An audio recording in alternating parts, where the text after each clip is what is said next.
I and we are now live. I am Kara858, and today we're bringing you episode 17 of Lords of Faerun. As always, we want to give a huge thank you to the love and support we receive for this show. We are working very hard behind the scenes to give you a fantastic TTRPG experience. We are happy to announce that starting next week, we will have a new permanent cast member, the Brandy Rose. Brandy Rose is a great friend of mine, so has been featured in Claire's Kickstarter, Utopia, and many other TTRPG streams across the internet. We are very excited to welcome her into the Dragons of Vasa family.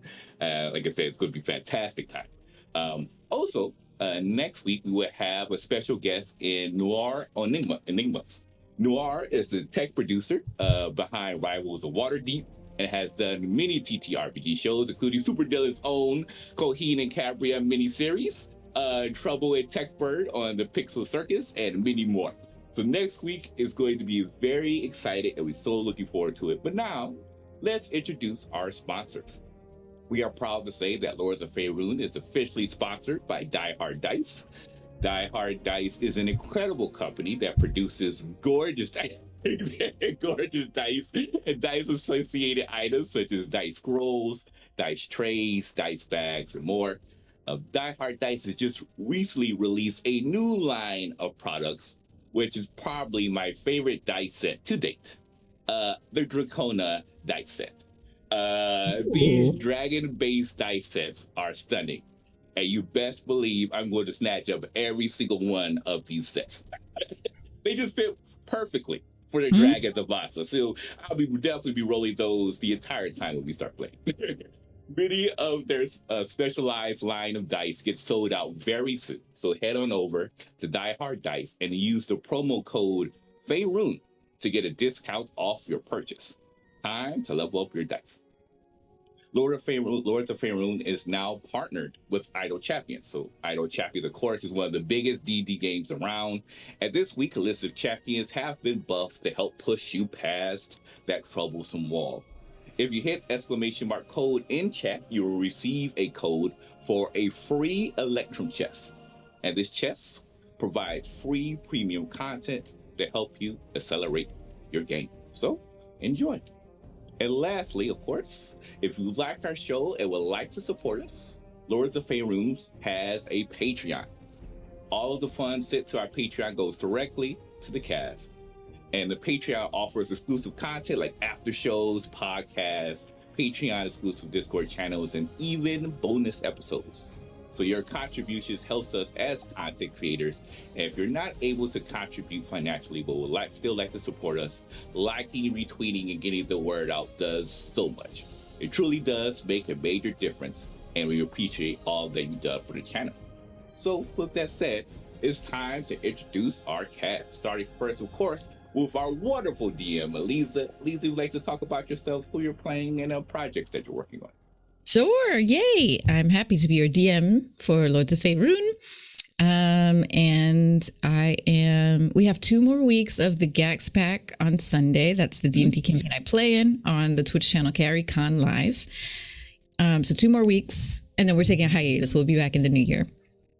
And then I'm also running, I have, I think, 2, maybe 3 more seats open at the All Slayers, Buffy the Vampire Slayer one-shot. That's happening Halloween week, next Thursday, October 28th. It's in the evening in Pacific time, but wherever you are in the world, you're welcome to join us. It's going to be so fun. It's a one-time thing, so if you're considering it, definitely just go ahead and sign up. Take the plunge, jump in. You'll be supporting me as a BIPOC woman DM, creative actor. But also, we're going to have a really good time. I love running this system, and I love playing this system, and I love running Buffy games. So come join. It's gonna be worth it. So I'll tweet out the link again today, so it's freshly in my timeline. And I also have something coming up with Becca Scott's channel for the Calyx.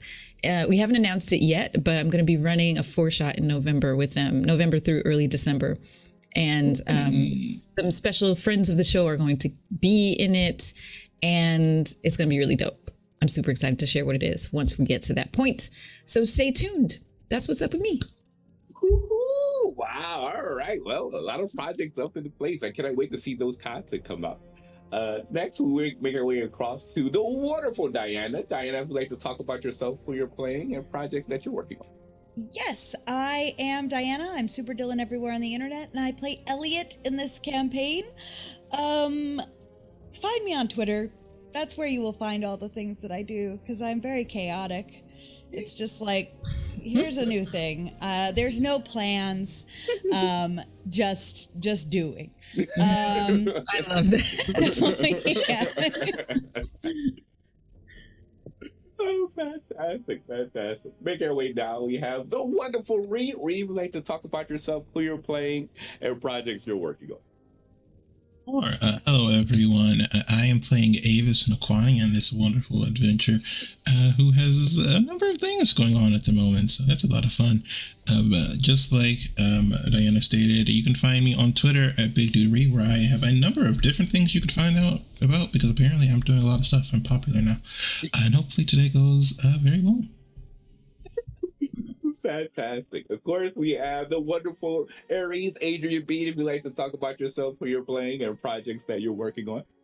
Sure thing. Hey, everybody. I'm Adrian Bear, or Aries. You can call me either. You can call me both. I'm good with any of that. You can also find me on Twitter at the Adrian Bear. And yeah, I am getting pretty excited because Halloween's just around the corner. So we're going to have a bumper Halloween day on the Bear Pen. Here, twitch.tv/the Bear Pen. We'll have Rage Across the Bio, which is the Werewolf Apocalypse show in the morning. We'll have Untitled Dallas, which is a mini series, Vampire the Masquerade, from 2 to 5. And then we'll be having an SCP one-shot using the Fate system from 6 to 9 on that same day on Halloween. So I'm super excited for a big old Halloween, and I am super excited to tell an SCP story using my favorite game system, Fate.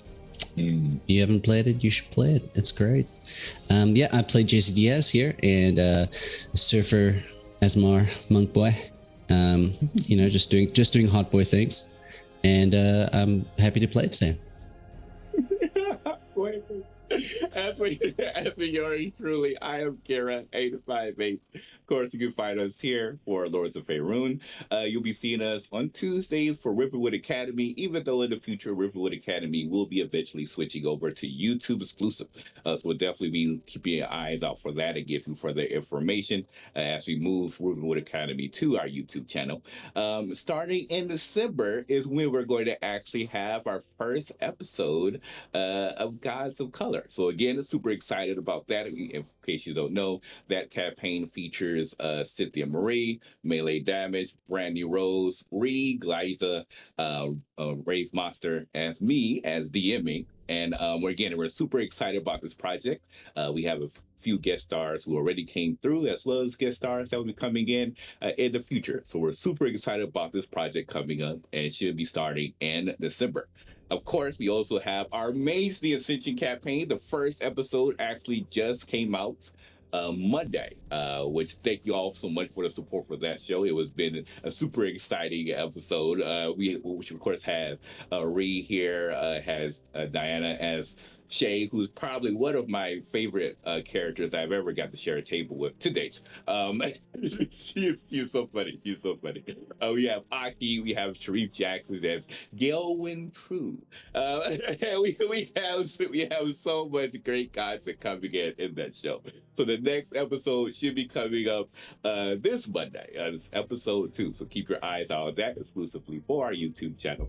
And then, of course, there's going to be more projects also coming up in the near future. So, of course, you can keep all your eyes out for all the content that we are going to release by following our Twitter, which is the Cookouts TTRPG, where you can find, of course, our latest piece of RPG information, as well as giveaways that we regularly do. So with that said, that's all the announcements that we have for today. So we're going to go ahead and transition to our intro video for Lords of Faerun. Latreo, Avis, Jesse, Elena,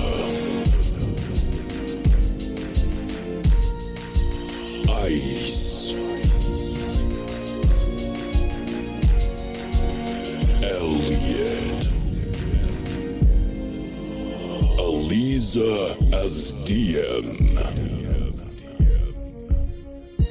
Lords of Faerun.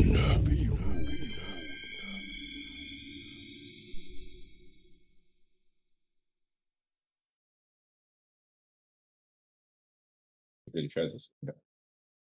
And All right, and we are now back.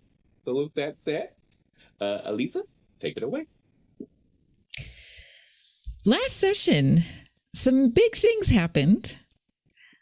You all had ventured down into the Underdark, having a dangerous brush with some mushrooms in a mushroom forest on your way down there. Thankfully, you all survived those encounters and also picked up some mushrooms to go.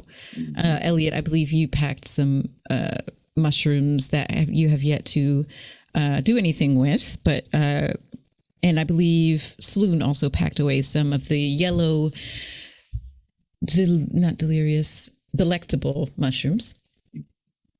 You all made your way to the drow elven city of Elfrig, which is a city that was thriving with worshippers of Lolth, the spider drow goddess. The city was under the domain of Ilivara, a drow priestess.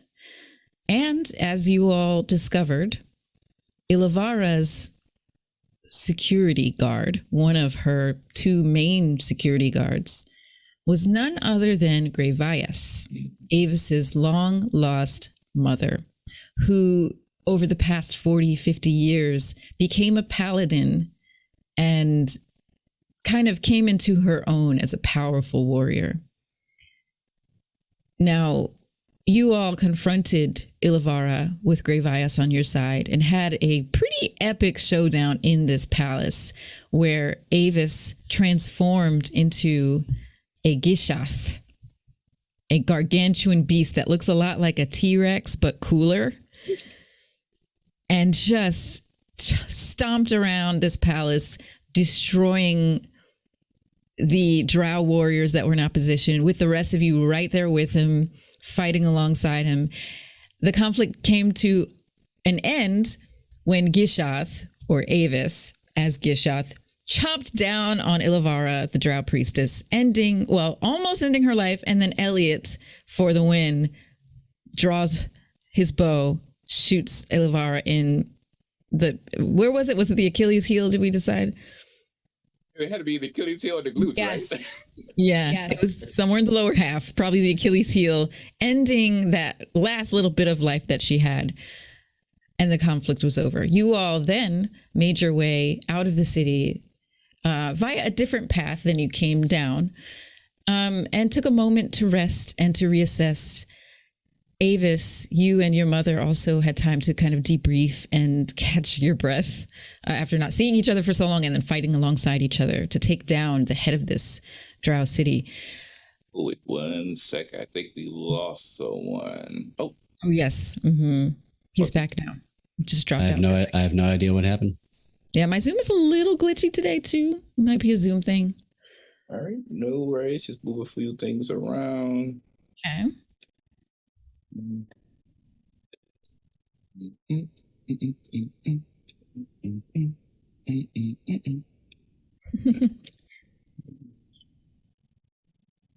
Should I keep going? Oh, yes, we keep going. Oh, okay. I'll All right. have it ready in just a second. Okay. Avis, you and Gravias had those moments to reconnect, and talk about the future. You heading back up to the surface world, and she made the decision to stay down here and actually step into Ilivara's place and maybe turn things around for Elfrig. Before parting, we didn't see this happen, but you wanted to add this moment in. You handed over the flute that you've been wearing around your neck, the one that as I believe we know at this point, is the vessel for your genie dad and the way that you have talked to him in the past. You hand this over to Gravias before she leaves, and she hands something to you in return. She pulls out of her pocket a small, about 4-inch long stone statue. And you can see that this is a statue of Ellis, the elven, chaotic good, I believe, goddess. Ellis is the goddess of beauty. Yes, chaotic good drow goddess of beauty, song, dance, freedom, moonlight, sword work, and hunting. And her body is kind of twisted in this dancing kind of fight-like position with a sword over her head and behind her. This small statue of Ellis sparks some childhood memories from you. And you remember that when you were a child, your mother spent years carving this from her own hand out of a stone. And it's complete. It's been completed for a long time. And you also, in receiving this gift from her, now realize that her paladin powers were not in service of Loth at all, even though she pretended they were to pass in this city, this drow city. She always has been faithful to her belief in Ellis. So your mom has basically been undercover for decades, and now is able to go back to the city, take things over, and do them in the name of her goddess, Ellis. So that's where we left the party. Gravias disappearing back into the rocks and back towards Elfrig. And the rest of you are in a cavern. The cavern is probably about 50 feet wide, 20 feet high. There are places to curl up and rest. There's no running water or anything here. There's also no mushrooms per se, maybe some moss here and there. But this is where you find yourselves. And now you have the decision of where to go next and what to do next.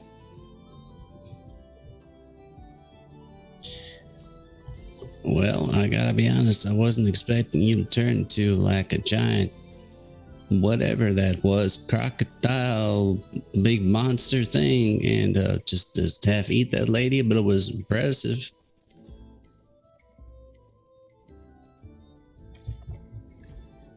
Self, but just what happened. Could you just always do that?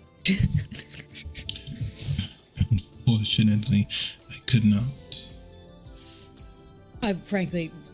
I'm relieved. I thought that this was another big secret, and I was getting a little overwhelmed.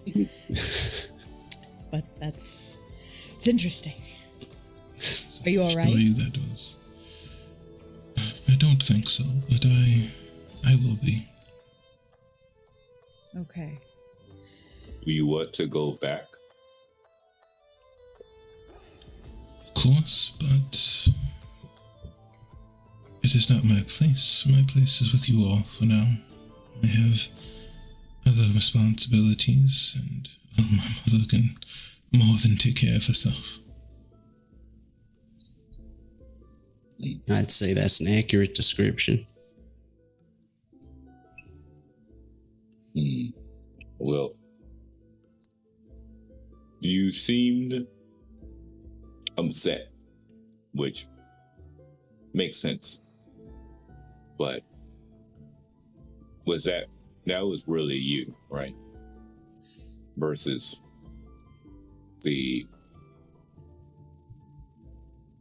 you often say you don't know what's you or what's not you. When you change and you ate the priestess, was that really you? Yes, I believe so. That was the hatred and anger for over 90 years that I protected myself from, or hid myself from, I suppose. Maybe they'll pat her back with a big old says, believe me, I understand exactly where that stems from. Thank you very much for being there with me. All of you. It was very risky to travel this far, and I will be grateful for it for the rest of my days. Of course. Oh. What were you going to say, Nan? Echoing what you've said, of course. We're here for you. Yeah, I mean, it was fun. I'm not gonna lie. It was, I'm glad you got this chance to find your mother. That's really important and really beautiful, But I do have a mildly unrelated question. So, when you swallowed her, like the priestess, how does that work when you go back to normal size? I mean, you didn't explode or anything. So does she just shrink down and you're busy digesting a mini drow priestess right now? Or is it, I'm not so hot with the magic, Well, I am certainly no scholar of the arcane, but I am under the impression that once the transformation is ended, everything that came with it is gone, including her. So, perhaps it is poetic to say that she will be forgotten alongside all of the hatred that I held on to. Or she could be poo, which is just as fulfilling. I mean, that's what I was thinking as well. But I mean, he said it better, though. He was a lot more eloquent about the whole thing. It's just... Have indigestion later. You let us know. We'll get you some tonic. Of course, but... Well, I suppose we should make our way back to the surface now, unless you wish to explore the sights down here. Latreia kind of points points their finger towards Avis's shoulder and says, You're more risky than I originally thought. You took me by surprise when we went inside. I was expecting you to say things. And then you did not say things. You kind of said things, but you did completely different actions, so it was interesting. I had intended to, but something changed, I suppose. I like it. I have a question. Actually, I have a question for the DM. I maybe just didn't write it down. I remember I was looking for mushrooms down here that don't look like any of the ones we had. And I think you had said I found some, but I didn't mark down what they were. Yep. You found a tongue of madness and a Timask. That's what I found, or that's what you found? That's what you found. That's what I found? Mm-hmm. Thank you, Jesse. Yeah. Appreciate you. So, I remember that you took the Timask. I think I could be wrong.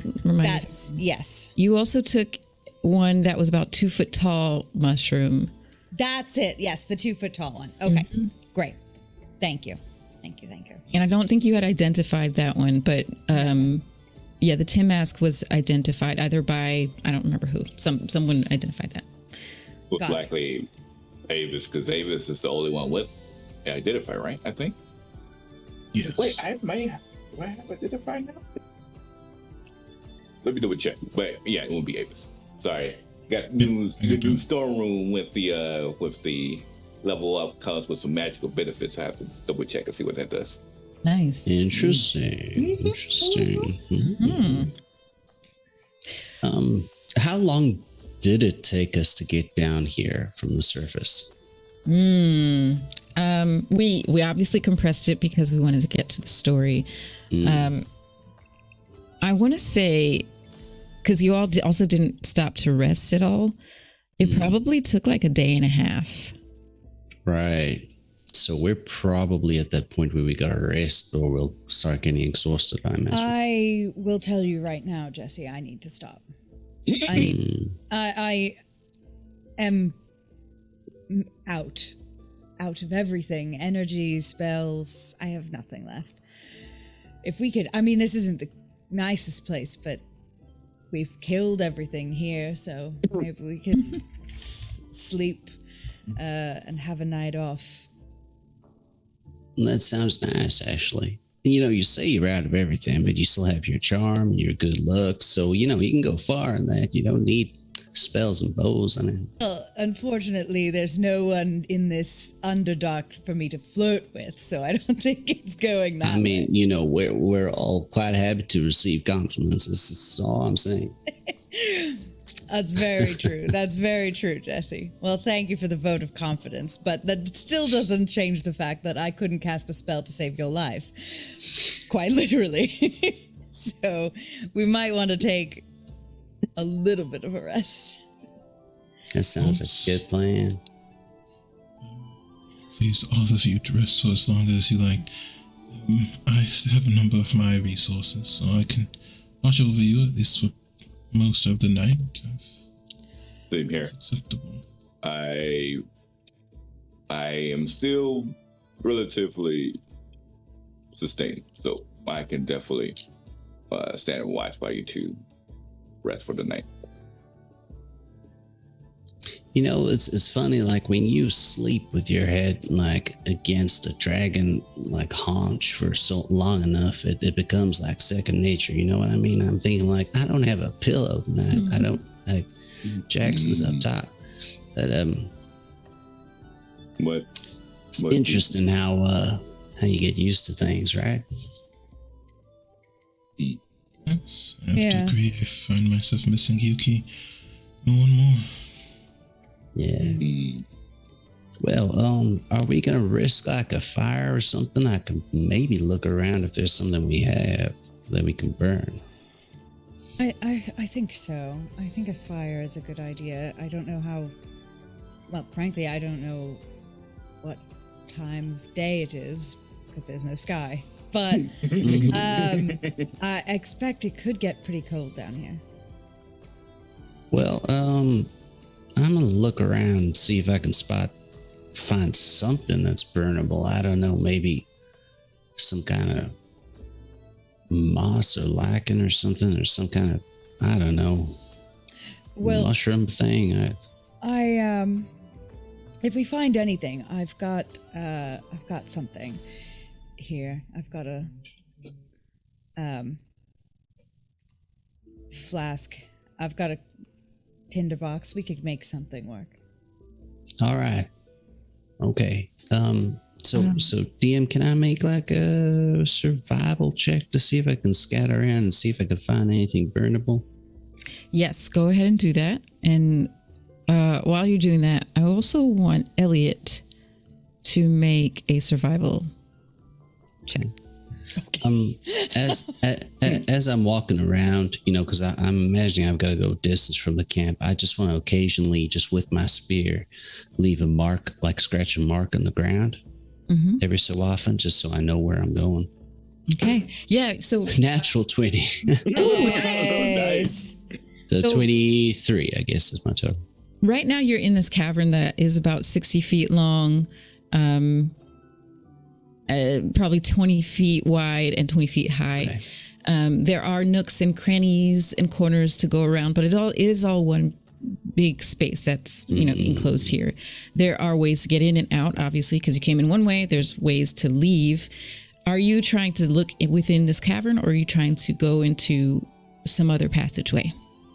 I Where are think you I'll looking, I guess? probably go, if I don't find anything in this cavern, because I think we can see fairly okay in here. From the way you described it, I don't think I found we could spot anything easily enough here, so I'll probably have to go a ways off.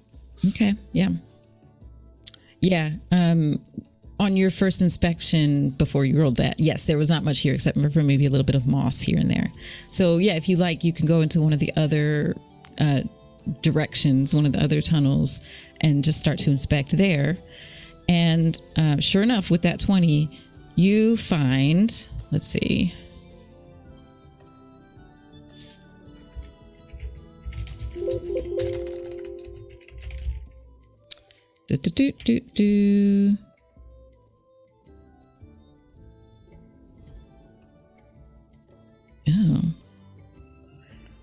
Oh. Well, okay.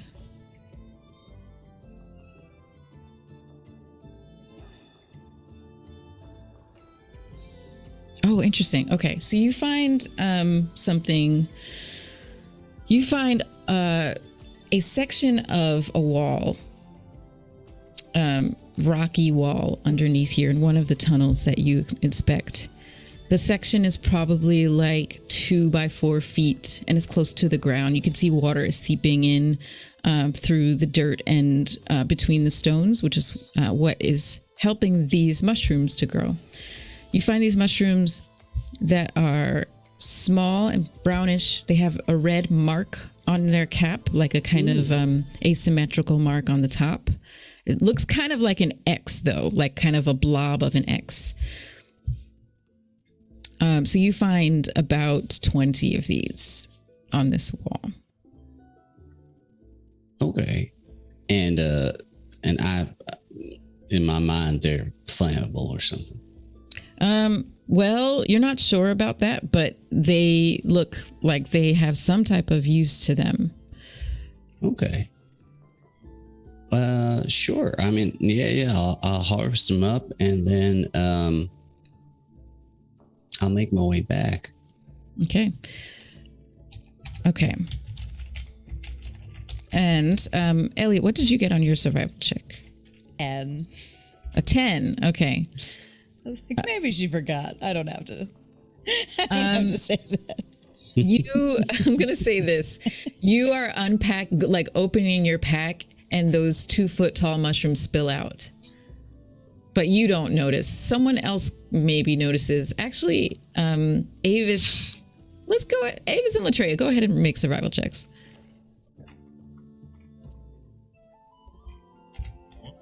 I have to use good dice now because I'm a player. So you whole thing when I'm a DM, things are deadly. Listen. Yeah, exactly. So 18 on the die. So that is a 24. Okay. 24. All right, you are a forest boy. Mm-hmm. Ellie, maybe you're a forest boy too, but maybe you're a little distracted right now. Avis, what did you get on your survival? 21. Okay, so Avis and Latreia, you notice that Elliot kind of like spills out things from his pack, and you see these 2-foot mushrooms. Elliot, you're looking for things that are flammable, something to start a fire with, and you're like, what? I don't know what to use. Almost simultaneously, Avis and Latreia, your eye spots those 2-foot tall mushrooms. And Avis, you have Identify, and I'll give you this. If you use Identify, you will find that these will be useful. You just like have a very strong feeling. And I like to use Identify. I will use my Okay. So with your Identify, you find that the mushrooms are, where did the note? So many mushroom notes. Notes of mushroom. 1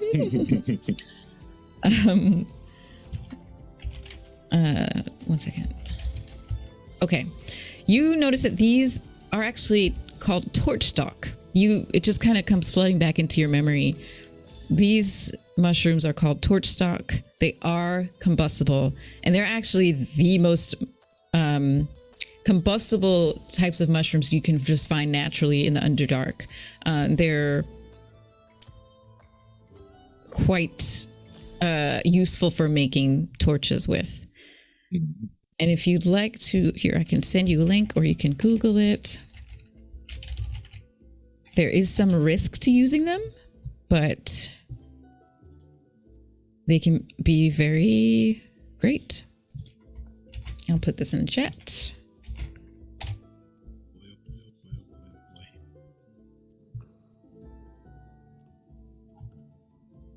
Oh, that might not be a great link. Are these the splody ones? Splody. Elliot, those mushrooms there, are you searching for those?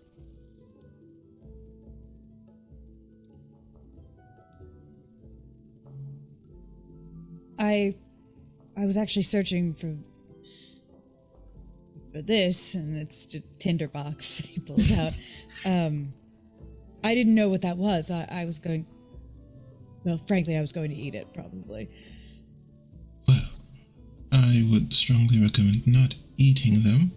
I believe those are torch stalk mushrooms. They are very, very useful for torches. However, sometimes on occasion they explode. Oh. How frequently do they explode? I'm hardly, an expert on statistics or anything of that nature, but one out of a handful usually. All right. Well, I don't love those odds, but we could light it and use this as a fire. Jesse, we've got some incredible odds to show you. These will light up, apparently, or explode. Am I back? Yeah, you're back. And by the way, also you do, so the mushrooms that you found, you have a sense that they have some other use that you're not sure of, but they probably are also flammable. You're like, these probably will burn well. They have like low moisture content or whatever. But yeah, you have a sense that there's some other use to them. Well, that's good luck. I mean, I did find these fellas as well. They're kind of interesting looking. They got that little red X on. I think they'll burn, but like in nature, usually like them bright colors are like, hey, maybe this will poison you or this is dangerous or something. So I don't know what else they might do, but they're dry enough they can burn. Well, maybe let's save the possibly poison mushrooms, so we could poison our enemies and stuff. And we can light up these flammable torch ones for now, and hopefully we won't explode. If you want, I can light it from like a little bit away. I love that idea. Perfect. Or we decide to light the mushrooms, just to make sure that we are all here on the same page. Are we lighting them for light or for warmth? Warmth? Both, I would say. Well, I can just create the lights, and he will snap his fingers and cast dancing lights. That's very serene. But I do think we will need a little bit of warmth to sleep by. Alright, well, if you like, I can make the mushroom much larger. Maybe it'll be more warming for the entire camp. Oh. Also might explode bigger, but let's. I think do you want to try a little one first, and then make normal it size is good. But if there's only two of them, and we light the first one and it doesn't explode, but then light the second one, wouldn't that also mean that one could explode and we'd be in the same position except for we'd get down one? You're right. It's kind of like one of those multiple choice tests. It's always 50-50 no matter what you do. And FYI, just mechanically, what I intend to do is when you light one of them, I will roll a d6. And if you can, actually, why don't you roll a d6, Elliot? And if you get a 1, then it will explode. So if we back up around like 15 or so feet away, I can light it from where I am. Yeah. Perfect And idea. how many of those did you get, Elliot? I don't remember how many you grabbed. You got 2? Okay. So if we all back up a bit and Elliot's placed the mushroom in a little spot, Jesse's going to use he's going to do a sort of like sweep kick, and you'll notice that a whole bunch of flames like burst out from where he is in a 15-foot cone. That's burning hands, but his monk version. Cool. I think it's 2 key points for that. I've got enough here. Okay. Boop, boop. All right. Let's see. Not a 1, a 2. Yes. A 1, a 2, a 3. 3 torch stalks exploding in your face. I'm gonna channel my inner Glyza here and say I kind of wish they exploded. Oh, that is a Glyza thing to say. I'm very relieved. All right, so we've got a fire. I'm going to like sort of settle in because I do need to rest pretty badly. I'm going to like set up a bedroll and like make it as comfortable as possible. Like really fluff it up with everything that I've got. And I'm going to take off like my heaviest bits of armor and put like, you know, wrap myself up in a blanket. And then just discreetly, I'm going to eat a mushroom. Just like I'm not going to make a big thing about discreetly. it. Just curious. I was just curious. I was going to ask, Latrell may have stepped over and be like, do you want a bedtime story?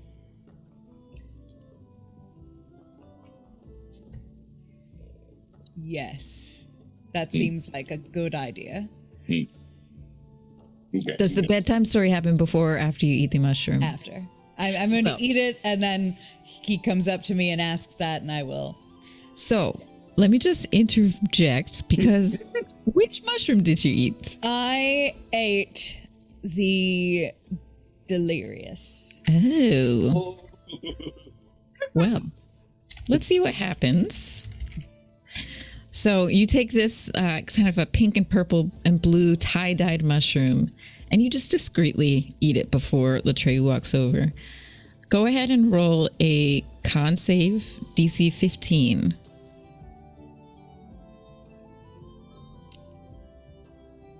Con is just +1. All right, that's a 17. Okay. You, I'm trying to remember how I described it last time. You feel just like wavy. You feel wavy.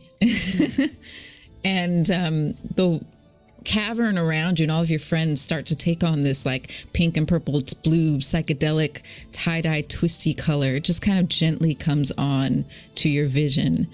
And you see a twisty, wavy, pink and blue and purple Latreyu walk over and say, "Do you want a bedtime story?"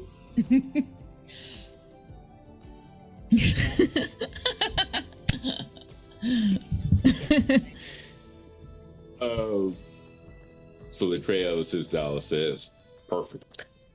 And they sit right next to you, looking up at the group and says, "So, once upon a time."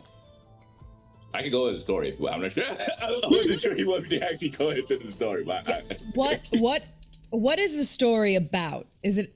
Give me the vibe. What's the vibe of the story? So the vibe of the story was going to be kind of like a remake of Gretchen and was it Gretchen and Hansel and Gretel? Hansel and Gretel? You're telling me Hansel and Gretel right now? Yeah, well, a remake. It's not the exact one. It was kind of.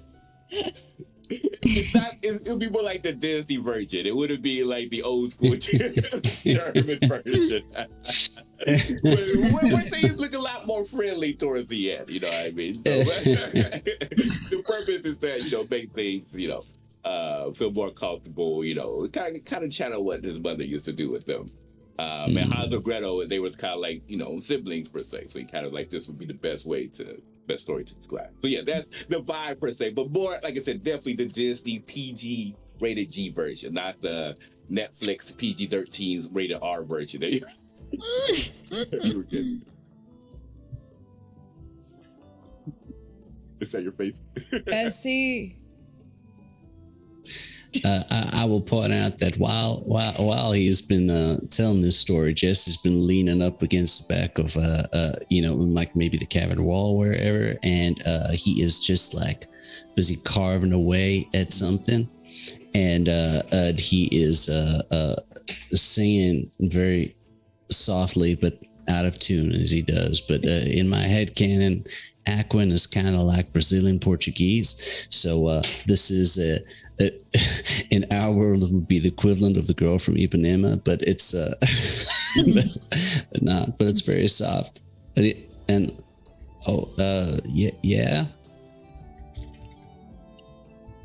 Jesse, can you put Latreia to bed? Well, maybe. You want to go to bed, big fella? I'm on watch. I'm not sleepy, but Okay. Can I make like an inside check to see if I could tell what's if I could pick up what he's putting down? Yeah. On Elliot, right? Yeah. Oh, that's a 16.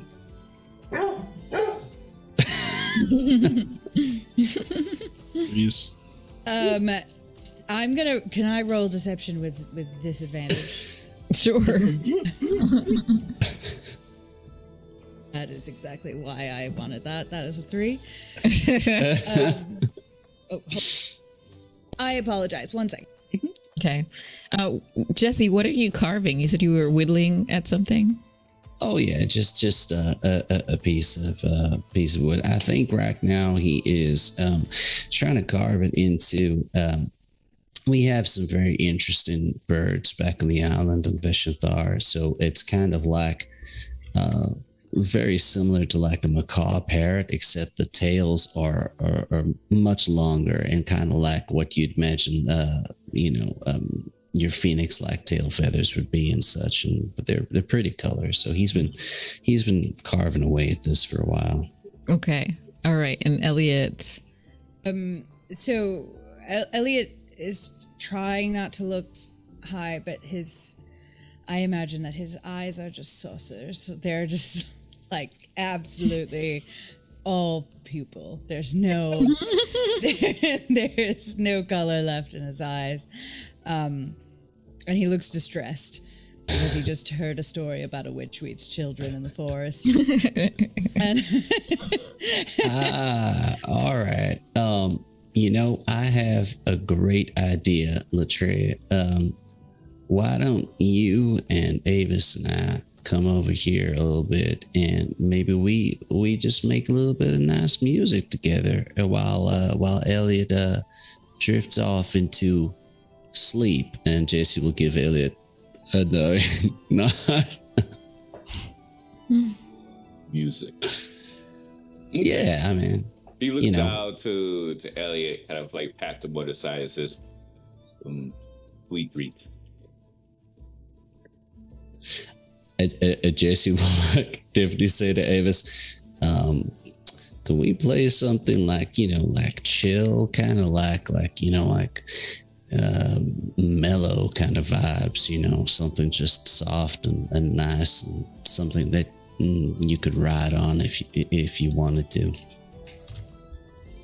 I certainly could, but I don't know if I will. Keep eating all of the mushrooms, and it is kind of amusing. Wait. Well, well, as long as we can keep the big fella distracted and not telling more stories about, child eating witches, then I think it'll be okay. So he said what exactly? Well, maybe he's not used to trip sitting, and it's one of those, but I think music will be good. Of course.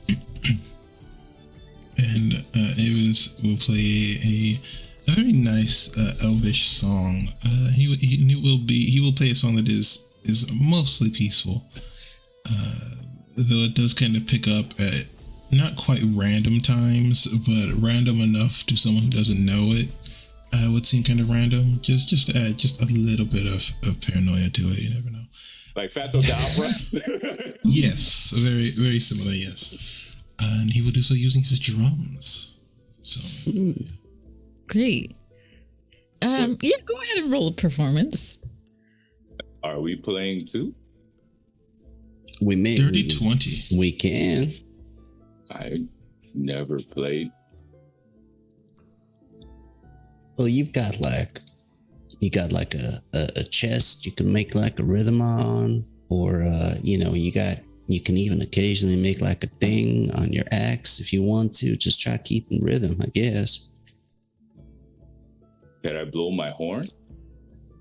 Maybe not down here because we don't know what's in these caverns. Okay. Axe it is. And they'll take out their giant great axe, we'll place it to the side, and then try to create a rhythm, like a beatbox. As Do I this, have to roll again to make it all make sense together? I want Latreia and Jesse, if you're, whoever's performing, roll performance. Yeah, And Elliot, what were you I going to say? think Jesse will just try and keep time on the carving that he's busy making, like a wood block every now and then. But yeah, I'll roll performance. My performance is actually not terrible. I have a plus I one. give them. I like to give them but bardic today- inspiration. Yes, please. Is that a D8 or D10 now? 10. Thank God. Nice. But you give it bardic inspiration? Mm-hmm. Okay, good. Okay. 14. Okay, I can keep time. Nice. Wow. I'm gonna roll that D10 just to see what that looks like. Okay, the D10 was just a 3. So it'll be a 24 total. Wow. Nice. Okay, you rolled a nat 20 on that then. Yeah, that's 20, yeah. Okay. Latreia, you start beatboxing and even like drumming, like tapping on your axe, and just like it's beautiful and it's relaxing. And Elliot, how does it affect you? as the music has picked up, and in like while they were like conversing in the background, like I fully have zoned out, and in my mind, I've created a world and a universe and backstory to this pile of rocks that is in front of me. They have names, and it's just like a really heartwarming story about how, you know, like they came from nothing, and like they didn't have any money or any friends, but they found each other, and they traveled here to this place, and now it's theirs, and they own it, and they're so happy together. And the two of them they've been in love for years, but they don't know. They keep it to themselves because they're too afraid of what they'll say. But I know, and I think they would be great together. That's what's happening. Ship dynamics for rocks. I love it. Oh, that was amazing. Elliot is just having a little emotional session, just daydreaming about what it'll be like when they finally confess their feelings. It's confirmed. It's confirmed, y'all. What's confirmed? What's confirmed? This must be way over my head. Yeah, I think it did go way over your head. Elisa is in my head. All right.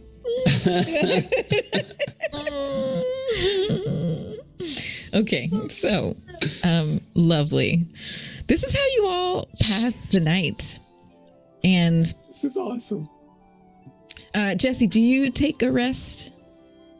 Oh yeah, eventually Jesse's gonna take a rest for sure.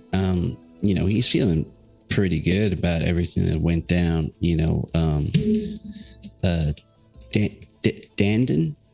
Yeah, I always mess up her name too. I think it's Dandon. Yeah. Yeah, Danton. I mean, Dandon had spoken about, we're looking for people, we're trying to gather people, and that's what she said. So it seems like that's what we're doing. So Jesse is content. He tries to find a little bit of a slight bump of a rock outcropping to pretend like it's Jackson's haunch. It's not as comfortable, but eventually he does fall asleep. Yeah. Okay. So later on into the night, hours and hours into your rest, Jesse and Elliot are asleep. Avis and Latreia, you both stay up to keep watch? Mm-hmm. Okay. I would like for you both to roll a perception check. All right. Get the advantage of those. Great. Natural 20. Nice. That's what he's coming through. It's the third one in this game today. Yeah, that's pretty great. Okay. Nah, not good. It's 16. Okay. Avis, you noticed this first, and Latreia, I'm going to say that you notice it just a few moments after because you're still thinking about that cool tune that you figured out. You're like, that was good. Cool. That was a cool tune. I want to read that later. That's my Latreia voice. That was a cool tune. But Avis, you start to hear voices coming down from one of the rock tunnels.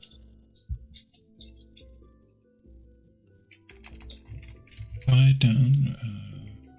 Someone is approaching, and Avis actually make his way over to where the noise is coming from. Yeah. So you all. So the way that you came in is where you're hearing the voices from. The way that you came in, that leads back to Elfrig, the city you just left. I hear the voices as well, right? Yep. You hear them after Avis tells you what he just told you. Someone's coming, and then you also start to hear them. So while Avis heads up ahead, Latreia actually stands, kind of like kneels in front of Elliot's sleeping location, just to make sure that no one, if something bad happens, he'll be right there. Okay. And as the voices approach, they get closer and they start to fall quiet. And you hear their soft footsteps approaching the opening to your cavern. And then in that entryway, you see 5 drow of various ages. And the one in the lead kind of peers around the corner and scans the room and then catches your eyes, the two of you. Greetings. Hello. We're just passing through.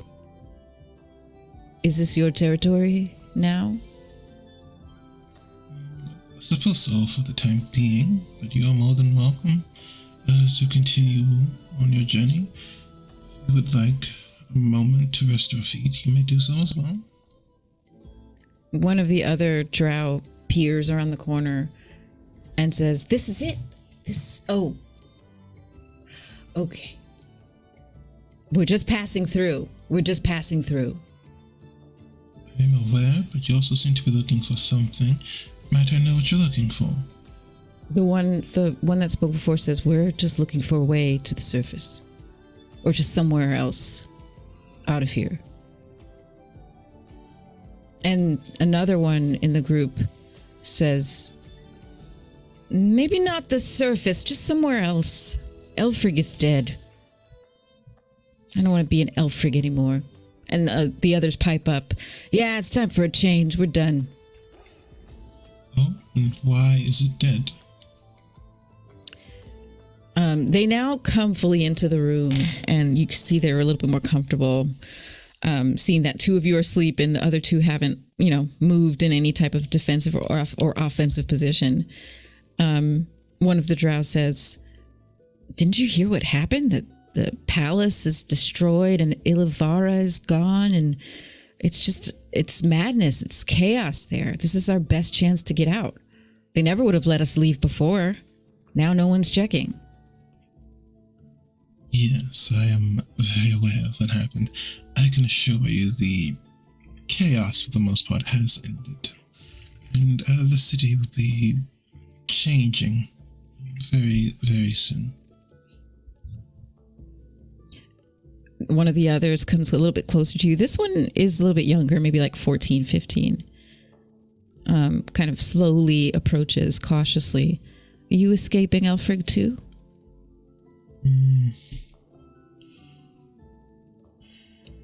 No, not quite escaping. Let's just say that a lot of things were settled there for me, and I am attempting to turn over a new leaf. And he'll pull out the stone statue of Estre. They look down at it, and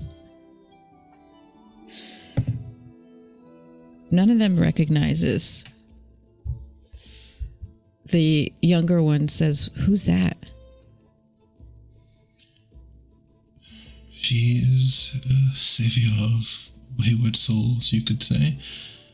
A goddess for people like me and you and all of us. People who are tired of the monsters who lurk in the dark.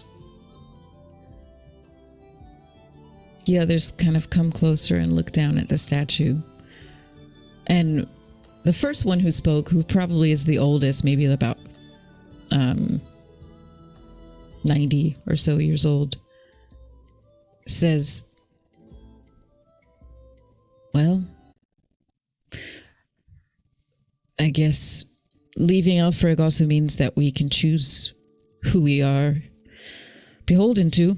And the rest of them look up at the other, kind of like wide-eyed, like they hadn't thought of that before. This first person looks at you, Avis, and says, "Yeah, we're just passing through. We want to find a place of our own. We don't mean to be a bother." They start to walk away from you. You are no bother, please. You are welcome to sit a while. If you wish to have an escort to the surface, I'm sure me and my friends will have no issue doing that. If you are sure that you want to leave, that is. The younger one looks up across at their friend who's retreating and says, "Brorn, I don't want to go to the surface either, but maybe we should rest a while here. We don't know what else is outside of the city." And the others say, "Yeah, we've never been outside the city. Maybe these folks can help us somehow." And Born stops and turns around and says, "Yeah, fine. We can rest here. See what we can find out from these people." And Born starts to, across the cavern from you, on the other, literally like just on the other side of you, giving you lots of space, just like sets down his belongings. And you notice that they all have kind of packed their belongings with them. Born starts to just kind of set up himself across from you. And the others walk across to Brorn and start joining and unpacking things and setting up bedrolls and things. Once you are ready, feel free to join us over by the fire. There are some wonderful people for you to meet. Okay. And they tend to themselves, sharing little snacks and things to drink and things like that. Latreia, did you have something you wanted to say? No, I just wanted to try to clarify exactly where they were. So I was like, since they're on the other side, I do not see them by chance. I just hear voices talking per se. So right, okay. So because Latreia just stayed right in front of Elliot's, sleeping figure. So they wanted to make sure that nothing could come past them to hurt them be first line of defense if something got past Avis. When it sounds like things were retaining a peaceful route, I feel like Latreia would have sat down and just wait for them to approach. Okay. Mhm. So they didn't see Latreia, is what you're saying? No, unless they came closer towards the location, that's the only time they would have seen them. Yeah. They did approach when Avis showed the statue, so that's the closest that they got. But we can say that they didn't see the rest of you. They just saw Avis, and then Avis kind of said, there are some other people here with me. Okay. Okay. So, unless you'd like to continue conversation with them, they are just setting up camp, and eventually they all kind of cozy up and curl up for some rest themselves. And the rest of the night passes on without any incident. At some point during the night, before everyone falls asleep, a snoozing Elliot will just you'll be able to hear him mumble something like, Bryce, you idiot, he loves you. You gotta talk to him. Talk to him, you idiot. And then passes out again.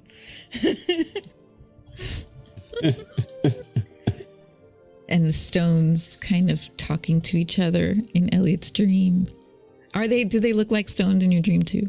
Are they like anthropomorphized? In my dream, they have like really silly claymation mouths and eyes that like blink in stop motion.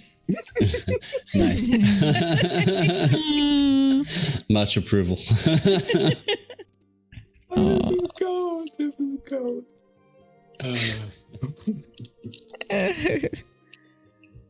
Okay. So you all have your rest, those of you who rested. And you awake from your rest. And Elliot and Jesse and Latreia now, you all come out from your little crevices in the rock walls. And you see not only Avis, but you see this group of 5 drow across the cavern from you. How do I feel when I wake up after Oh, out of my system? Yeah, you've done a long rest, I'm guessing. So it's completely out of your system. Oh, okay. Good. Hello? They're all sleeping. You see them just like laid out. How long was I asleep? Most of the night. Is it not? Is it day? Either way, good morning, because I woke up and that's what I'm going to say. Good morning. Good morning. Let me see if I can find some food. They seem nice, I think. Avis talked to them while. Avis met them. Okay. Okay. Good. Is Avis up? I'm presuming so. He is looking at the statue of Estre. Oh. Avis, who are our new friends? I'm glad to see you all awake. They are people looking for a new life, I suppose. And I do apologize. I find myself being quite selfish recently. But I would like to escort them to the surface, assuming they decide that they wish to leave. Oh, well, of course. We're going that way, right? So, yeah. Are we taking them to see the God Mayor, or where would we like to take them? Well, I suppose that is ultimately up to them to decide.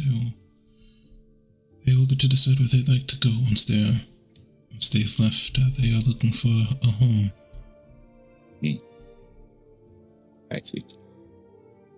Very well. I will go try to find some food. I should be back shortly. That I believe I can take care of that, if you don't mind. Yes. And he will open the bag of holding and will pull out the food that he took from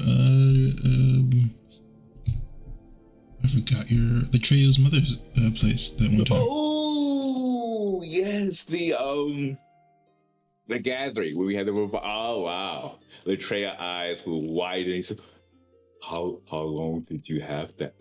You kept it a secret from me? What? He kind of like steps forward. Like, Food secrets? food. Do you have more? Yes, that is enough, at least for the morning. I hadn't intended it for it to be a secret. It just kind of never came up again after we left. Eat as much as you like. Did you happen to gather more of Mother's food? Or is this all of it? A small amount of it. She was kind enough to give us food that I'm pretty sure we were supposed to eat on the way on the road from leaving her. But we never really had the time for it, and I feel now is as good a time as any. Atreya looks at the food with like a warm smile, and then the eyes kind of like shift a bit, and you see him. From his portion, he's going to cut like half of it. It says, "Could you put this back in the bag so I can have this for later?" Of course. And just for my own curiosity, what kind of food was it? I don't even remember what we actually ate. I don't think I just wrote food. I just wrote food. I don't know if I described. You can just choose. Was this the rice dish? There was like a No, that was from Jesse's family. Okay, that was Jesse's family. So it would be from the Rivara clan gathering together before they actually left. So I'm thinking, based upon the cultural aspect, I would expect like potatoes, beef stew, definitely lots of meat. Probably some type of bread, and also that travels well. So Yeah. Mm-hmm. I'm thinking more like Viking-based dishes, so more along those lines. Mm-hmm. Yep. My ancestry is wanting me to eat like nice dark bread right now and some good smoked salmon. That's all I'm saying. I have some gluten-free rye bread in my freezer right now. It's beautiful. It's so good. Yeah. Yeah, I know. Now we're talking about food again. Yeah, and it's gonna get dangerous. I was just like, got this cookie that's staring at me right now. I'm just like, almost my breakfast time here in Taiwan. So yeah, I'm like, oh, food. I have to put this cookie away real quick. I have a question for Jesse. With all this food talk, I'm going to say, Jesse, with the talk of the food, and you see Avis and Latrega having this exchange, you look down into your pack at those mushrooms you gathered last night. Now, did you end up trying to burn any of them last night? No, I don't think we did. Right. Okay. You look down at these mushrooms and go ahead and roll. Let's see. Roll survival. See if maybe you get an idea of what they do. Or if there's something else you'd like to roll for that purpose, please let me know what that is. Well, regardless of whatever it was, I rolled real low, so it's not going to matter. Yeah, I would have said... I rolled a 2 in the dice, so it doesn't matter. I would have said the only other one would be nature, but yeah, if you rolled that low... my nature would have been a worse check. Survival at least gets me a 5. Nature would have been literally a 0. Okay. So, then yeah, I guess that's that. Unless you'd like to ask anyone else about these mushrooms. Well, sure, why not? So these little fellas, I mean, do you think we can eat them? You know, I feel very intimately aware of mushrooms these days. You don't say. I'd like to give a look. Thank you, by the way. Were you carving something? Oh yeah, I was. Okay. I thought I imagined that, but it was very nice. It was very serene to see you just go, working on that. I like active meditation type stuff, whether it's carving or the poses and stuff that I do. I find it's good for the mind. I might have to try that sometime. My choice of relaxation activities last night was way more precarious. It wound up very lovely. There was music. Was that real? Oh yeah, it was. We actually all jammed together. It was real nice. My act is a Together, drum. do we? Well, It is. it was lovely. You are all phenomenal musicians, or those mushrooms were insane. I am. You ate. Oh. I did. And Did I you thought see you were going Mother? to tell me a nice bedtime story, Latreia. You told me a story about this evil hag who eats children Whoa. in the Whoa. woods. Well, yes. I was thinking that these children are kind of like us in a way, so I figured we could be able. But it ended nicely. We defeated the witch and we saved the day and we went off a happy ever after. But yeah, That's very true. I got hung up on the first part. Oh, Very focused I on the tried. first part. I try to channel my mother's suspense. She's really good with that when it comes to bedtime stories. I'm trying To be fair, it was very good storytelling. Thank you. Just too Thank good. I'm going to look at those mushrooms and see if I can sniff. I'm going to sniff them and see what I feel. Hey, yeah, so you can roll survival or nature. Yeah, okay. That 20? Eh? No, a 23 total. Ooh. Ooh. Nice. There is something that's been unlocked in your brain from those delirious mushrooms, because you really do have like a sense of what these mushrooms do. You sniff them, you hold them in your hand, you look at them, and you realize that the X's on top give you the very innate sense of X marks the spot. There's something about these mushrooms that can help people find their way. Oh, so these are okay. Well, not great for food, really, but great for. And they are, I'm sorry to interrupt, they are edible as well, because that They is are what you edible? roll for. Yeah. Well, we might be able to kill a couple of birds with the same mushroom, so to speak. This mushroom will fill our bellies, which is good because we're all very hungry.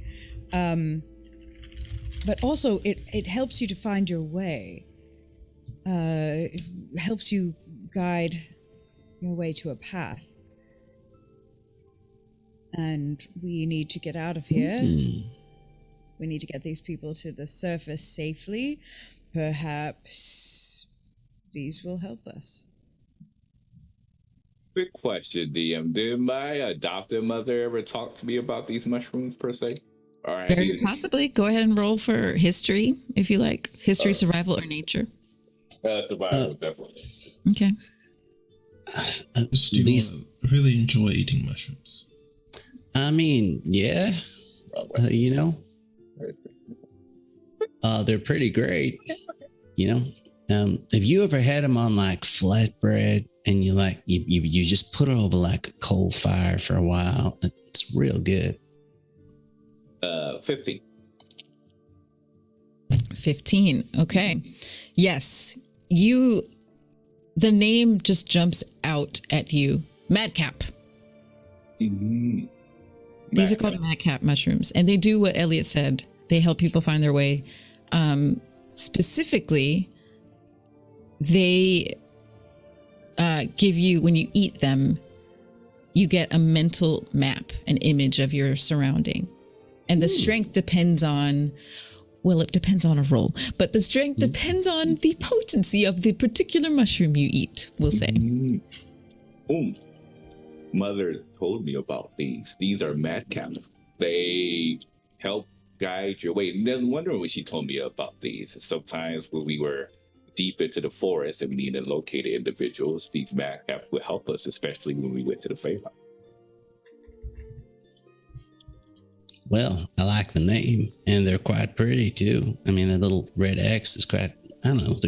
They're cute. They're quaint. You know what I mean? They're It's nice. cute. Yeah. Avis, you chatted to our guests and such. Are we sure they're headed to the surface? They seem to want to leave to find a new home for themselves. Speaking of which, I do have a bit of I suppose you could say, a selfish request of you.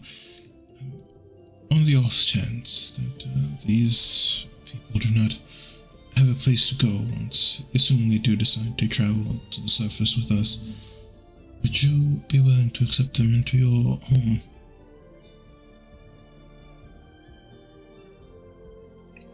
I don't see why not, but here's the thing, right? Like, I can take him, sure. But if she decides that they're not supposed to be there, then they won't come with.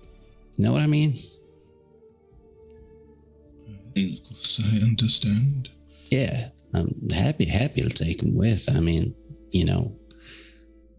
maybe it might be a bit difficult for him to adjust for a bit because, there's a lot more sunshine out there than there is down here, but the community is welcoming. I thank you for that. You're a very good person, Jesse. Thank you. I appreciate that. You're a good person too. And Jesse will actually give him a hug. Roll for hug. Just kidding. The hug? Natural one on the hug. Like this. What does that mean? Yeah, like how do you fail a hug? Yeah, we're just like the arms don't know what to do. Just like I know we're doing the same hand. No, you go up, I go down. Yeah. Thank you, Jesse. Thank you, all of you, once again. Around this time, the group across the cavern from you starts to stir. And Brorn, who you recognize as what seems to be a bit of a de facto leader, kind of sits up and looks over at you and witnesses this hug and just watches you for a few moments while you hug. Right, well, I suppose we should begin to go about our way. And then he will turn to the group of drow. Well, have you all decided what you will do this morning? The others have also started stirring, and Brorn looks at them and says, yeah, I think we've decided. We're not surface dwellers. We've been in the Underdark our entire lives. And we know we want something different from what Elfrig and Ilivara were offering, but we want to start our own place down here. We just need to find a good place for that. I have a suggestion, if you'd like. Y'all haven't been out of the city too much, but this isn't our first time down in the Underdark. It's a big place, but I don't know if your city's ever had trade with any of the deep gnomes. Oh gosh, I stumble over the word so much. What was it again? If I could say an acronym, that'd be good. But Sverfneblim. I feel like my tongue is just doing strange things when I do that all the time. But yeah, but the deep gnomes, they're nice people, Brorn says, I was just a laborer, and this is my family, my sister and niece and nephew. We weren't of any status in Elfrig, so we didn't have those types of connections with anyone outside the city.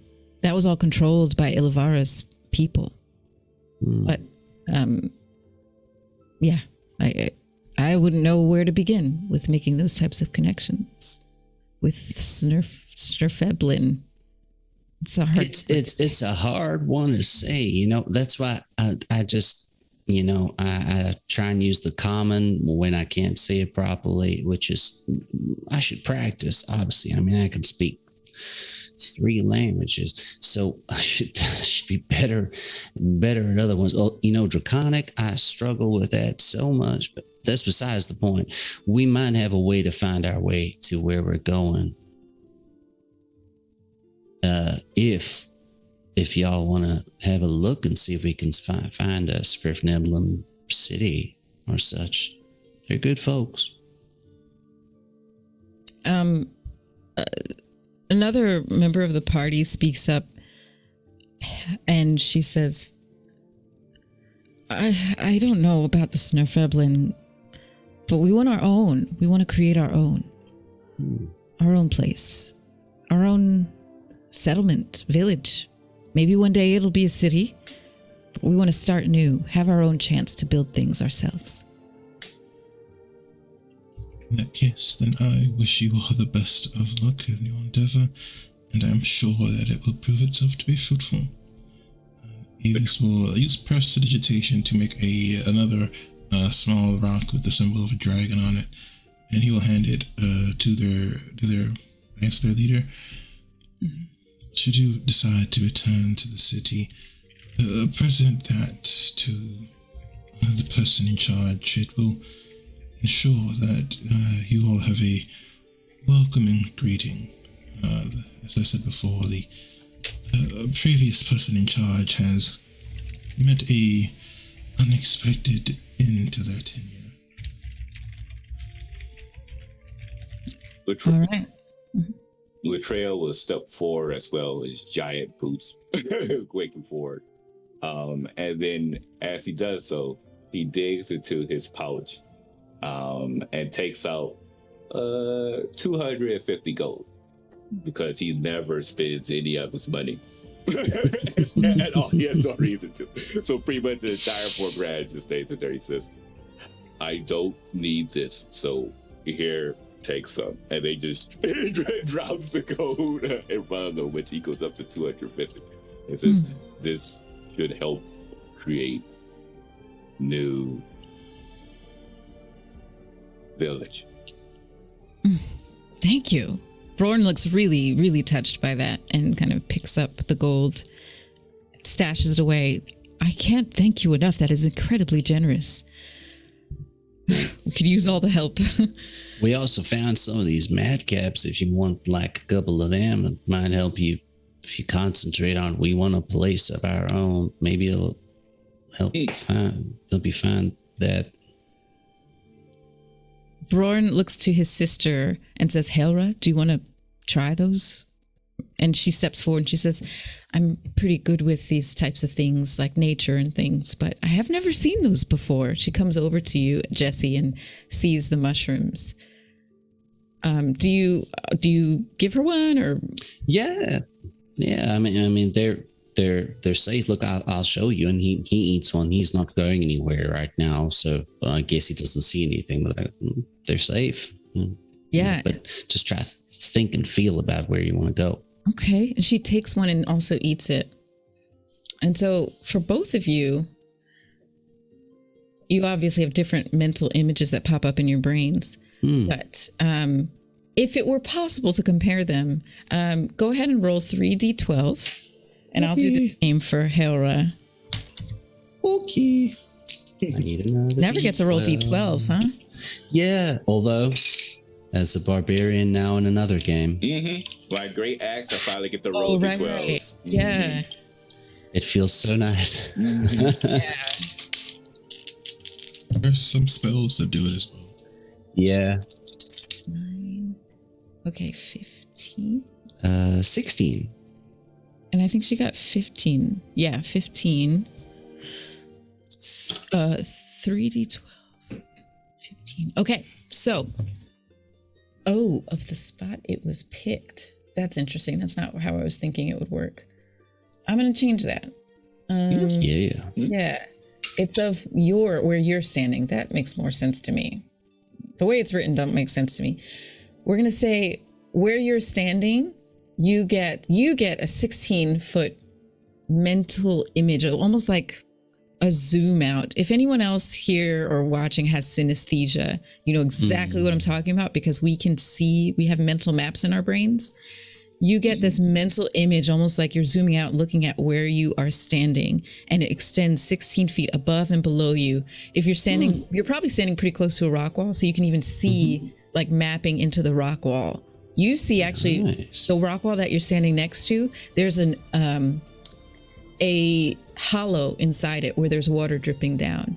And that water, now you realize the moss that is at your feet and at the bottom of the rock wall is being fed by that dripping water in the hollow. Very cool. So that's what these mushrooms do when you eat them.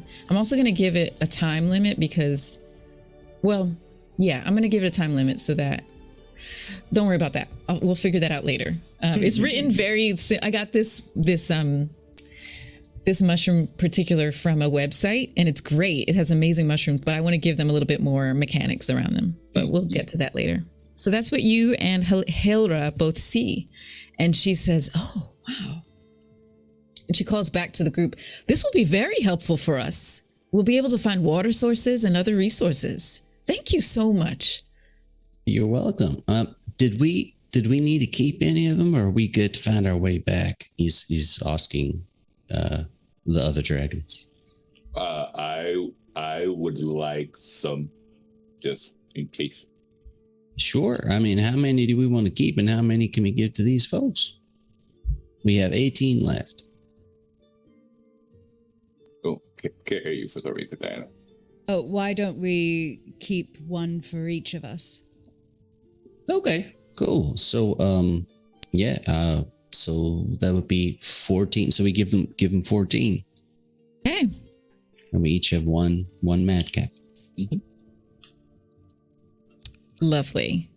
So you hand over this bunch of madcap mushrooms over to Hilra, and she tucks them away into her a little bit of fabric that she has and makes a satchel for them. Brings it back over to the group. And once again, Bjorn says, I'm just incredulous at how generous and kind you all are. We haven't experienced this type of kindness outside of our own family. Elfrig is a very tough city. So your kindness gives me hope that we can start our own village with kind people as well. We can choose that for ourselves. So do you show it to others as well? What was that, Avis? We ask only that you show kindness to others when it is in your ability to do so.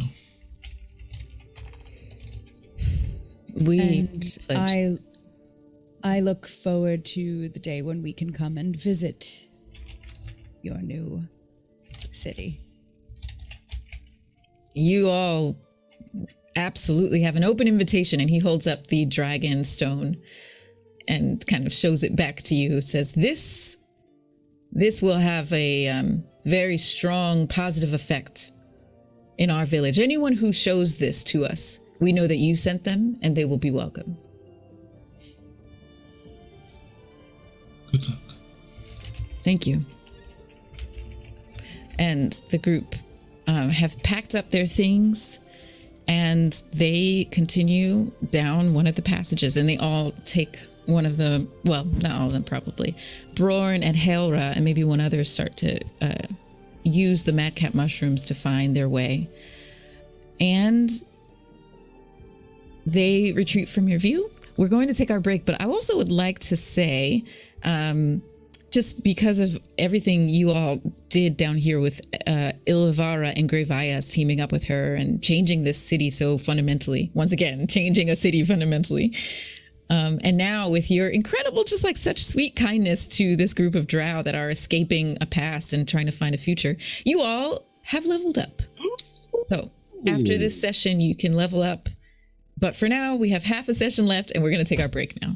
Okay, all right.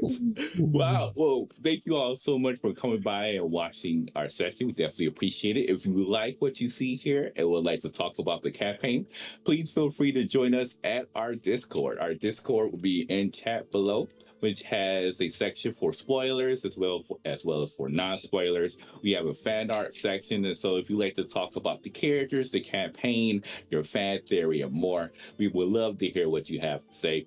We'll be back within 10 to 15 minutes for the second half of Lords of Faerun. Farewell for now.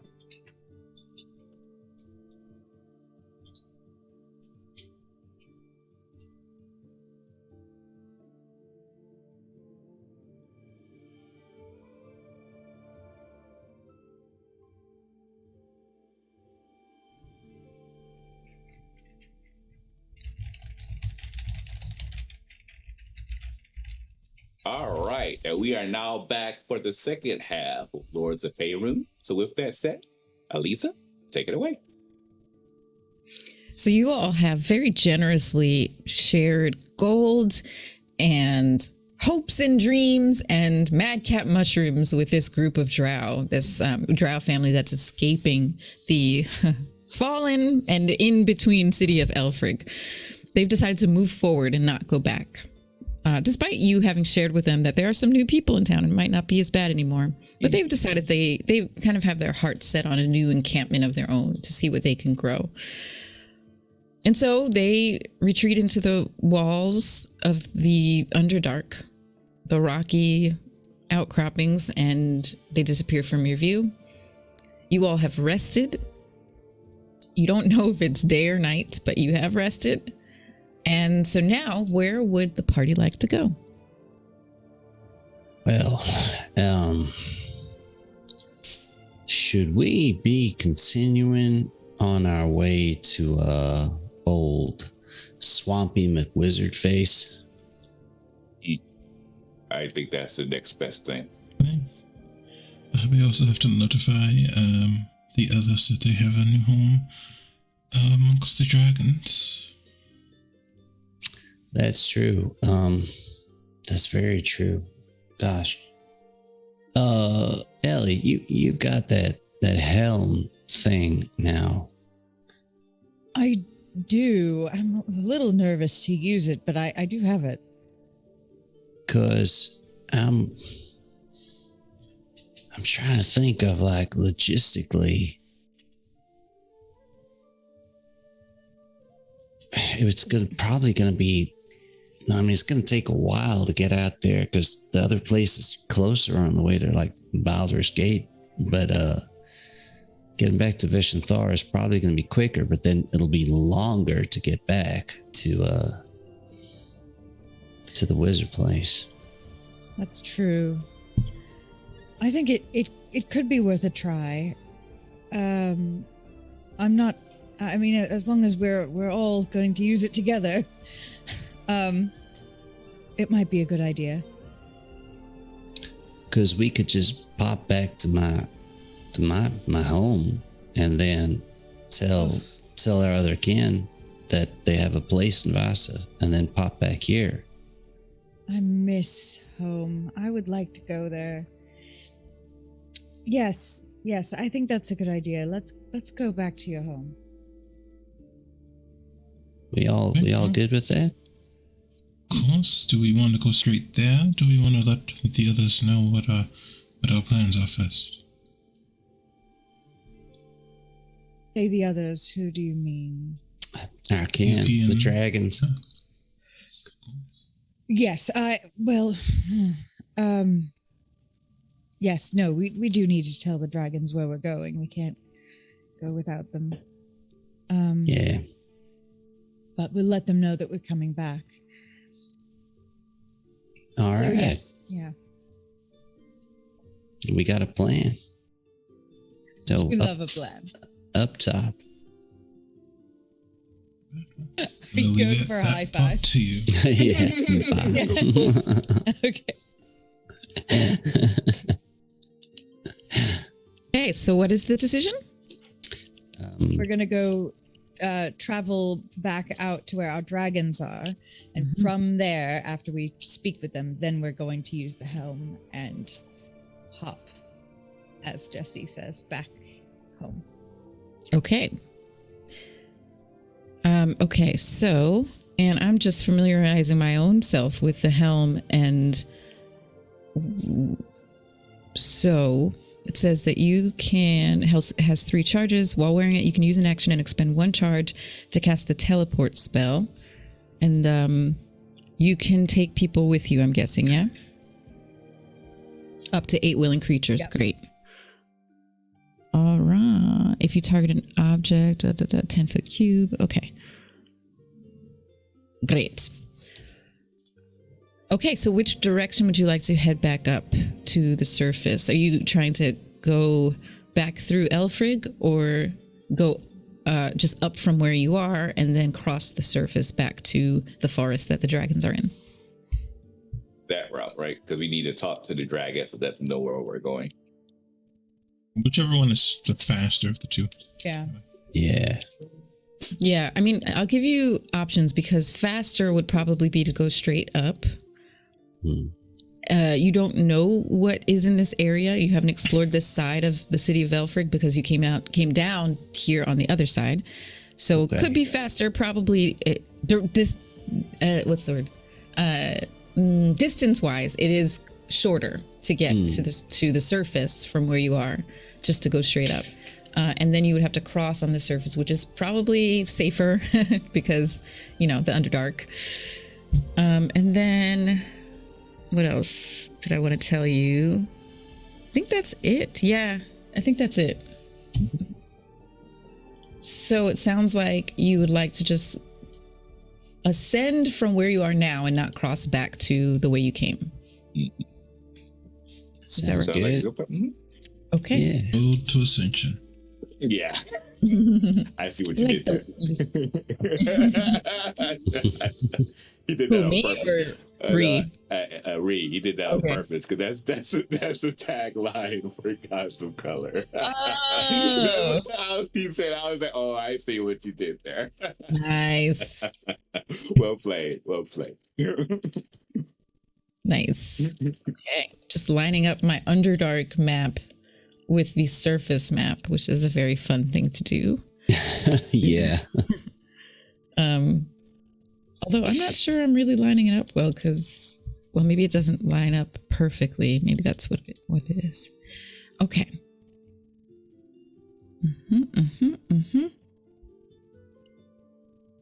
Okay. All right. Okay. So you all pick one of the tunnels, and if you'd like to do some rolls to see which tunnel to choose, basically there are 3 tunnels that lead away from this cavern you're in. The one that heads back to Elfrig, the one that your friend, the drow, Brorn and his family, extended family, went down, and then a third unexplored cavern tunnel.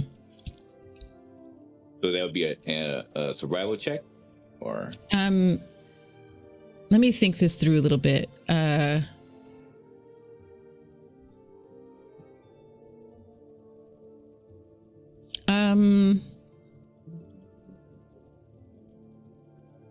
I'm not even sure a survival check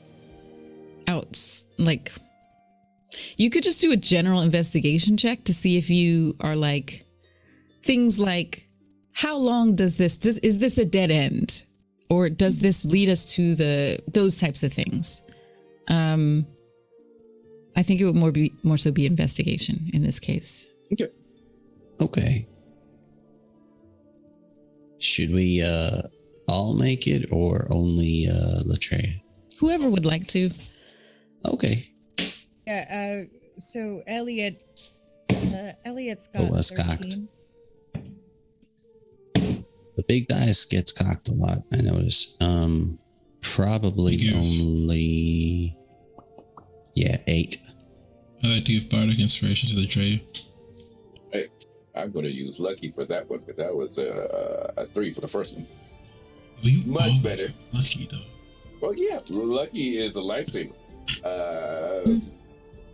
All right. I will It's a be- D- I it's a will, D10 for what you call it, right? I will be right back. Okay. Elliot, you said something? Oh, yeah. I got a 13. Okay. Ooh. So that's a 25. Oh, yeah. Okay. So Elliot and Latreia, you peer down that new tunnel. Elliot, you have a feeling that this is the right direction, although you're not entirely sure why. Latreia, you then go over to the tunnel that the Drow friends went down. You're like, you listen for a second, listen to any sounds that reverberate down the tunnel towards you. And you're like, yeah, I feel like this just stays in the Underdark. It doesn't like ascend. And then, of course, you know where the other one goes. So you walk back over to the one that Elliot is standing at, listen to it as well. And you hear the sound seem to come down the corner and bounce off of the rock walls in a way that feels like it is turning upward. Latreia will look towards Elliot with a brief smile and says, it's this way, right? I thought so. You think so too? Yeah. All right. Well, then, as long as it's not just me. Yes. Let's go. And with that, Latreia definitely heads forward. Okay. Great. So you all start down this tunnel, and very gently you do notice that it slopes upward and then starts to turn and curve around towards the left, which is slightly southwest. But it is going up. You all head down this way for several hundred feet, and then there is a branching off point and 3 more places for you to choose which way to go. I would say actually, you already rolled a 24 in your investigation. No, I'm going to have you roll again. Right. It's the Underdark. Okay. Here we go. This one is a 16 this time. 16. Okay. Is Elliot rolling as well? If he wants to. Yes. What was that roll? This will be another investigation. An investigation. This is actually, I'm going to also give you the option of survival.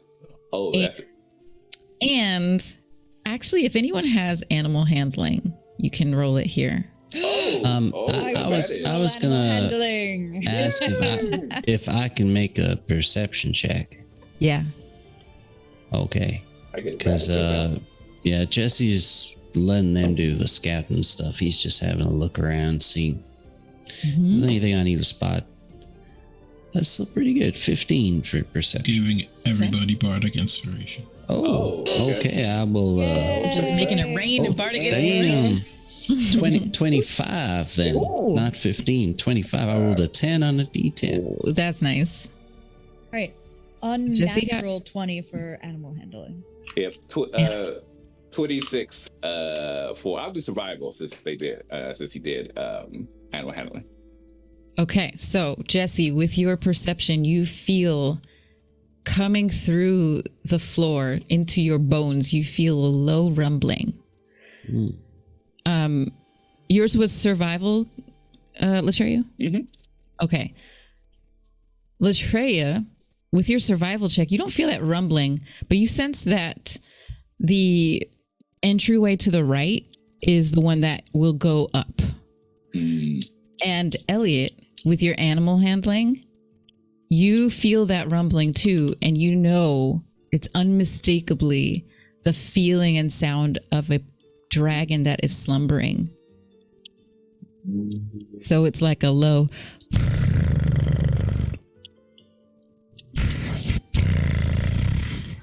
Y'all feel that rumbling? Sleeping dragon, which is good, but it is a dragon. Oh, also, it's coming from the right. The right entryway. Should we go and see it? Well, we have no to go choice. see it. It's the same direction as to head up, so we would have to go past. There's no worries, it's just a dragon. So it's a rat. Right is the way to go. That's the way the dragon is. That seems that way. It's dragon. Okay. I mean, It's sure. dragon. I mean, Someone please clip that. It's dragon. All right. We have dragons. It's dragon. What was that someone was saying about weird dragons in the Underdark? There are very odd things in the Underdark, I imagine weird dragons are some of them. They were talking about dragons, how they fly down here, and I think that's what we were exposed to. Oh, we're talking Right. about. No. Yeah. Well, I Okay. am going to cast Pass Without a Trace on all of us. Let's try to go by as quietly as possible. Duly noted. Great. So Elliot casts Pass Without a Trace. You all are now encased in this very thin veil of cover, darkness, with a +10 to all your stealth rolls. And Latreyu, when you mention that, what was someone saying about dragons down here? I won't even have anyone roll history for this because it was fairly recent.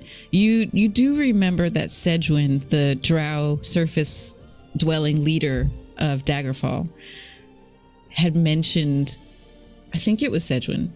I know this was definitely established in a previous session. We'll say it was Sedgwin. Sedgwin mentioned that yes, there are dragons down there. They have what's called purple dragons in the Underdark, and they are specific to the Underdark. Yeah, nothing to worry about. They're just purple dragons. Ice says, "I think that." Now I'm sounding like Dracula. What's the Russian accent? I get that in my brain.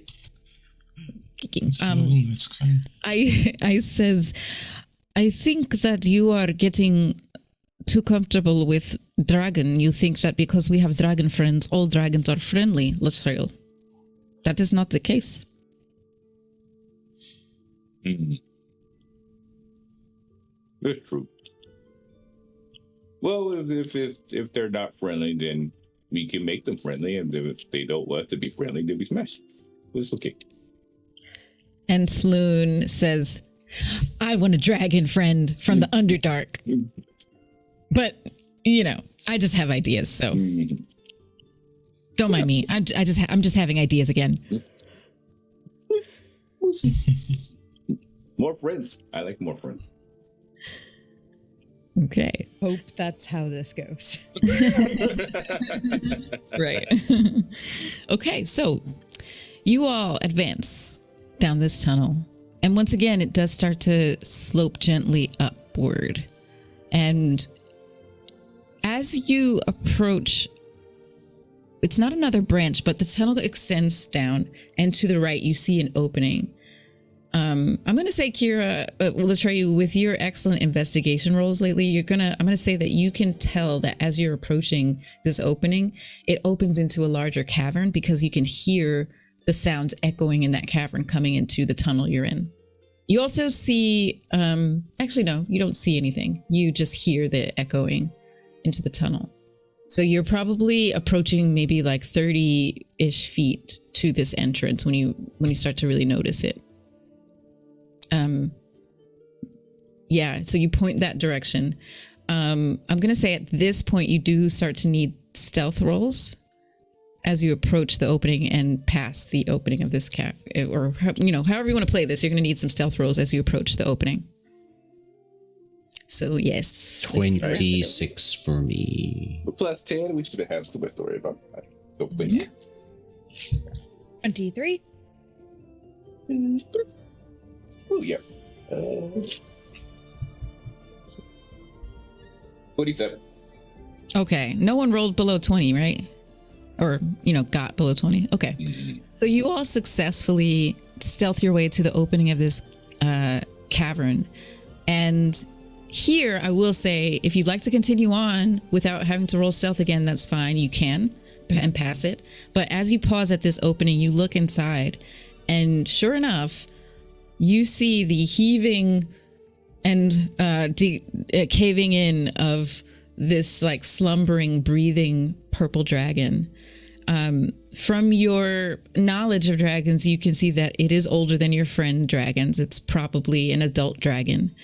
You also see that in this cavern, which is probably 80 feet high, 100 feet in diameter, you see that there are pockets where it has stowed away little pockets of treasure, glittering treasure. Well, do we wish to pass it by? It could prove to be a problem for our friends in the future. You can talk. What's that? Is my spear tingling at all? Well, yeah, we can say that. That's a good question. The dragon is slumbering and doesn't notice you, and you also have stealthed your way here, so you're not in any danger right now. But what you do next definitely will, it depends. Okay. Well, So let's say your spear is not glowing right now. if I can play, like Asmodeus's advocate here for a moment and just suggest that maybe we leave the fella alone or person, I'm not sure, because last time we might have done a bit of climate change, and maybe we don't need to do that again. I know I get grumpy if people wake me up when I'm trying to take a good nap. Diana, the sound went off again. Okay. Yeah, I agree with Jesse. The dragon is sleeping. We can easily get past it, and I would like to live. So I think we should just continue on. You of course will live. They would either be friends or die. But it's okay. I would like to remind you all, we quite literally killed like half of a coven of dragons like 5 days ago. I don't exactly think a single dragon is going to be the end of us. That'd be very anticlimactic.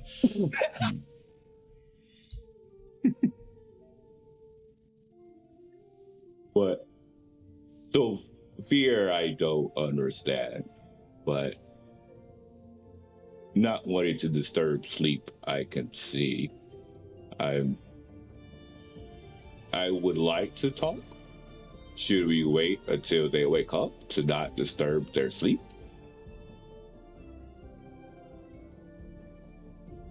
Perhaps. I understand I've been quite selfish enough so far.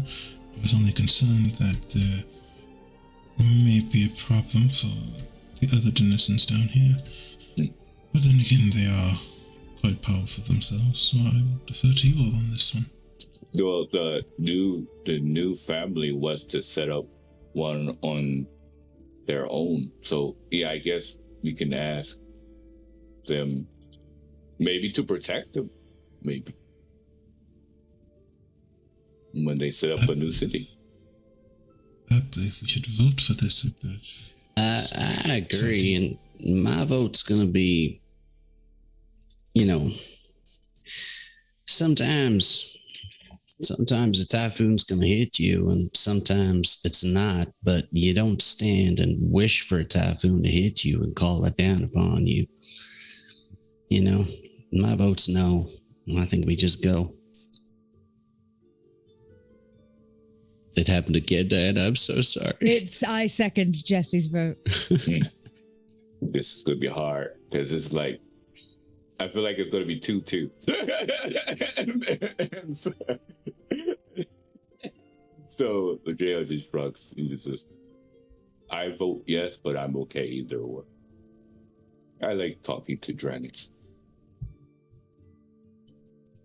Boulder parchment shears. What was that?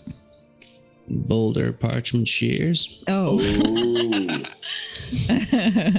I also have been trying to decide how to represent Sloon because, as we all know, our dear Glyza would not want to just pass up this opportunity for treasure. Glyza wants to kill the dragon. I know that Glyza wants to kill the dragons. Yeah. Well, not really. I know. Right? That would Glyza want to talk to the dragon, right? Not really. Glyza would not just want to keep stealthing past a dragon with all this treasure.